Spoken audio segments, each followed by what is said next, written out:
உன்ன மாதிரி நான் ஒண்ணு கல் நெஞ்சா இல்லப்பா. நான் எல்லாம் இறக்க முடியல மனசுக்காரன். உதவின்னு ஒருத்தர் வந்து நிக்கும் போது ஸ்கேலு கீழ்ச்சி ரூல்ஸ் எல்லாம் பேச சொல்றியா? நமக்கு செல்ஃப் கண்ட்ரோல் இருக்கா இல்லையாங்கிறது தான் பேச்சு.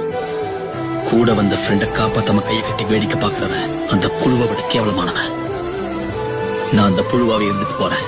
மனசாட்சியை கொள்றதை விட விதியை மீறிட்டு போலாம். நான் சொன்ன அந்த வார்த்தைகள்லாம் இனிமே வெறும் வார்த்தைகளா மட்டும் இருக்காது.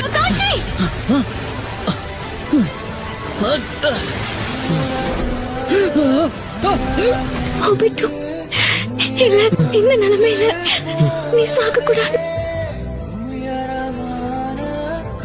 நான் உனக்கு கிஃப்டா கொடுக்க போறது என்னோட ஷேரிங் கன்.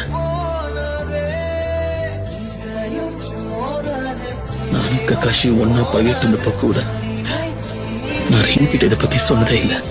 நான் அவளை விரும்புறேன். இன்னும் கொஞ்சம் காலம் கூட நான் எல்லாரும் கூடயும் வாழ்ந்துருக்கலாமே நீ இப்ப தோணுது.